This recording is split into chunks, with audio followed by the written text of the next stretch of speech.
Hey, what is going on, guys? Welcome back to another PS4 video. So, got something a little bit different for you guys in this one. I thought I would break out the revertible PS4 to show you guys the unlimited game sharing method. Now, this is something that repair shops have been doing for quite some time. It's been known about in the PS4 repair scene for a long time, although I haven't really seen it explored much outside of that. And essentially, this is a method that I first heard about a few years ago from a viewer of mine who said that they had a repair shop in the country that they live in, where games are very expensive there. And so they had this service where they could bring their PS4 into the repair shop and it would preload a bunch of games on there, like, 30 to 50 games or as much as the hard drive would fit. And all the latest releases on the latest firmware, which was a pretty big deal at the time. The caveat was you had to keep your PS4 offline, I believe, or at least not update the firmware, and you would still have access to all of those games. So the way that this whole thing works here is it's all to do with activating a PS4 as the primary PS4 for an account and allowing it to do that multiple times on multiple PS4s, which is something that Sony does not allow you to do. You can only have one PS4 activated as your primary console. Now, you can have multiple PSN accounts downloaded on your PS4s, on different PS4s. I've got my Modded Warfare account on the left PS4 here that's signed in, and on the right PS4, if I try and log in, it will log me out of that one. But there are some limitations to having the same account on multiple PS4s. When you only have one PS4 activated as primary, then the other PS4s that you have that account on will have limitations to running your downloaded games from that account. For example, you will not be able to run those games offline because it has to periodically check in with the server to verify the license. So you'll get an error message if you're offline after a while where it will say that it cannot verify the license. So that is one of the issues. And also you can't run those games from that account on other profiles on the PS4. So it's very advantageous to have the PS4 activated as the primary console for that account because it removes those restrictions, allowing you to run the games completely offline. It doesn't need to periodically check the license. So what these repair shops have been able to do is figure out a way to activate multiple consoles for the same account so that you could have hundreds of consoles, hundreds of PS4s that all have access to the same games from one account or multiple accounts. So the first step that these repair shops will do is they will download some of their own PSN accounts that have a bunch of digital purchases, all of the games licensed on there, and they'll download those accounts onto the customer's PS4. So to help simulate this, EchoStretch was kind enough to let me borrow his account because he has more digital purchases than I do. So I've gone ahead and downloaded his account as well as my own account on my revertible PS4 on the latest firmware. So thanks to EchoStretch for helping me out with this one. I'll go ahead and leave a link to his channel down in the description. He does great modding videos for the PS4 and PS5, very similar to the kind of videos I make. So definitely check him out right there. So anyway, you can see that I've already gone ahead and downloaded a lot of the games on those accounts so that I have access to be able to run them on my revertible PS4. So this is a good bunch of games from EchoStretch's account and my own account on here, including the sponsor for today's video, World of Warships Legends. World of Warships Legends is a free-to-play naval combat game where you get to command iconic warships from history and battle it out in epic 9v9 matches and exotic 3v3v3v3. The game is available on PlayStation and Xbox platforms, and for the first time ever, you can experience the same thrilling gameplay on mobile devices as World of Warships Legends launches on Android and iOS. Experience intuitive touchscreen controls with smooth navigation and console-like graphics, ensuring consistent gameplay across devices. There's also cross-gen and cross-progression, enabling the ability to seamlessly switch between platforms. Choose from destroyers for swift surprise attacks, cruisers for well-rounded combat, and battleships for devastating firepower. Plan your shots carefully and pick the right ships, weapons and upgrades to suit your playstyle and strategy. There's over 400 ships from 11 different nations to command, and they keep things fresh by updating the game every 5 weeks with new ships, missions and upgrades. If you sign up for the first time on mobile, you'll get your hands on some free offers for a solid start, like a premium ship, 7 days of premium access, 1.5 million credits, 400 doubloons, 3 big crates, 2 commander crates and consumable camos. So don't miss out on these deals. Use my link in the description below and start sinking ships in World of Warships Legends today. So the restrictions that Sony actually puts on to make sure that you can only activate one console at a time.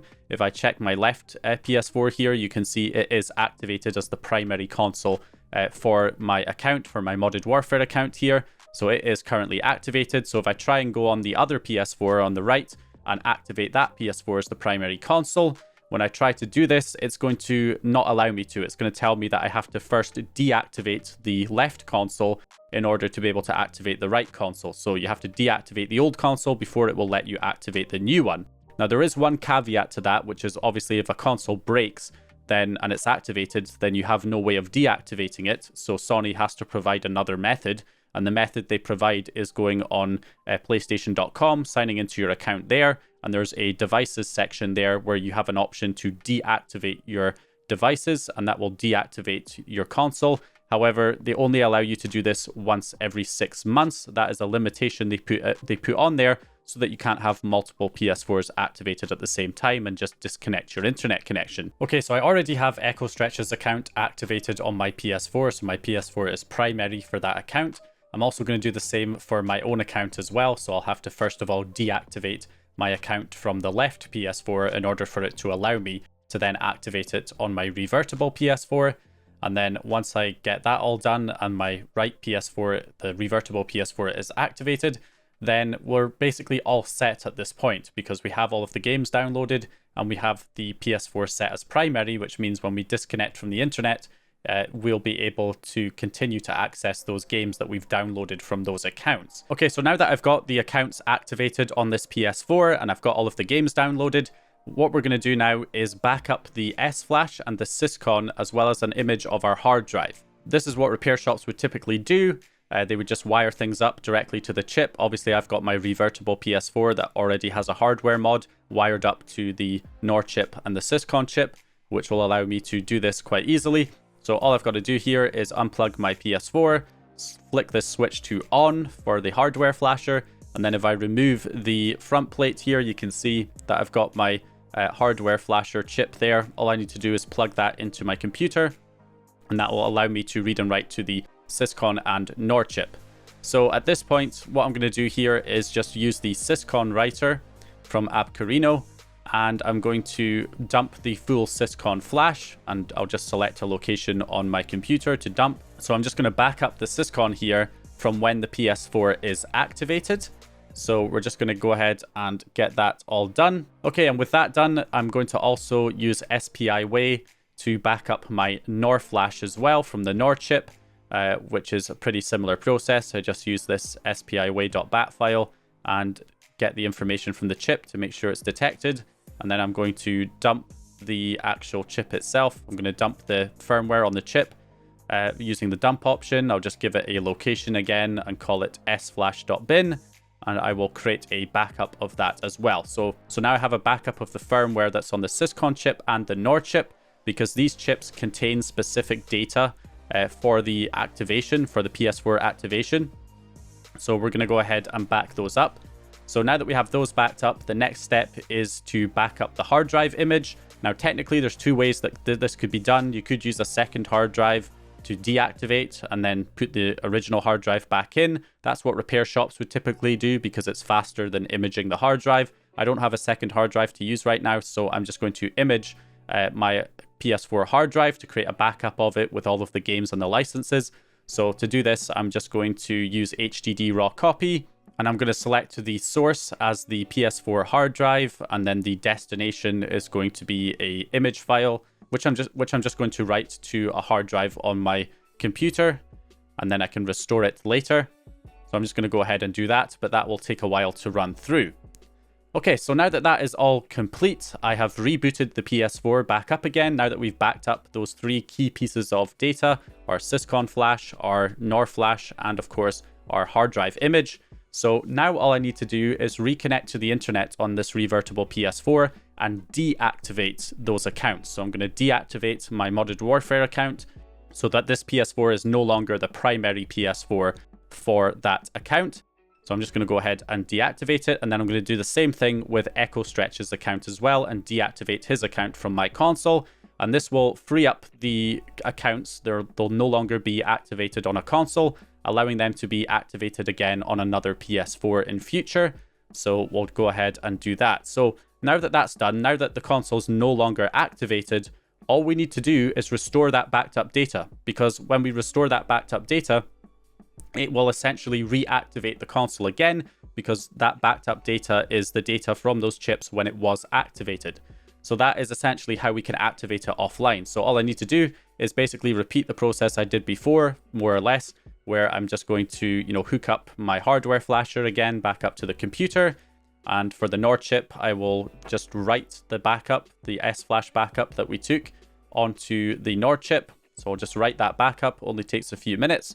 And then once that's done, I will use the syscon writer as well to write our backed up syscon that we took originally. So we will write the full syscon flash and we'll browse for our syscon backup file that we took, and we will write that back onto the PS4. So this is essentially reverting the PS4 back to the state that it was in when it was activated, which should reactivate the console. So we're just going to go ahead and let that write. Okay, so now that that's done, we should be all good. All we need to do now is restore our hard drive image. So once again, I'm going to hop on HDD raw copy with the PS4 hard drive connected up to the computer. And I'm going to select the source this time as the image file that we created before. Select that as the source, and then the target is going to be our hard drive itself. And we're going to write that image file back onto the hard drive, which contains all of the activated licenses, as well as the games that have been downloaded onto that hard drive. Okay, so here we are booting up the console again after restoring that data. So at this point, if we sign into the Modded Warfare account, you can see we don't get signed out of the left one because of course we're offline on the right PS4. However, we are still activated now on the right PS4. So everything is now activated. I'm able to access all of those games that were locked before. They're all accessible again because we have reactivated this PS4. So I can run, say, something like, Black Ops 3. I can also run Black Ops 3 on the left PS4 under the same account, and I'm able to launch them both at the same time. Now, another thing I can also do is I can also activate another PS4 on the Modded Warfare account again. So for example, I'll take the left PS4 and I'll go over and activate it as the primary console. And you'll be able to see that despite the fact that the right PS4 is still activated right now, it allows me to activate the PS4 on the left because, as far as Sony's concerned, we deactivated the right PS4, but I've silently reactivated it by restoring that backed up data. So there we go. I now have access to all of the games on my account and EchoStretch's account on my right PS4. I also just activated EchoStretch's account on my left PS4 as well as my own. So I have access to the games from both of those accounts on both PS4s now. And that is essentially how this method works. And you can see how a repair shop could do this multiple times. So with every customer's PS4 that comes in, they just download those accounts that have all of the games on there onto those PS4s. They activate the PS4s as primary. They back up the syscon, the NOR flash, and the hard drive. And then they deactivate those accounts so that they're free to be activated on the next customer's PS4. And then, of course, at that point, they just restore that backed up data to silently reactivate that customer's PS4, so it still has access to all of those games. So yeah, I just thought this would be a kind of interesting video to make because I haven't really seen this covered much. It's kind of a known method in the repair scene, but outside of that, it's not really well known because you have to obviously have a kind of hardware flasher hooked up to your NOR chip and your syscon chip in order to back up the data. So yeah, it's not really for the average person. That's why it's mostly done in repair shops. But yeah, still pretty interesting method all the same, and I thought I would cover it here in this video. So if you like this video or found the information useful, please leave a like and subscribe. And once again, I'll hopefully see you guys in the next one.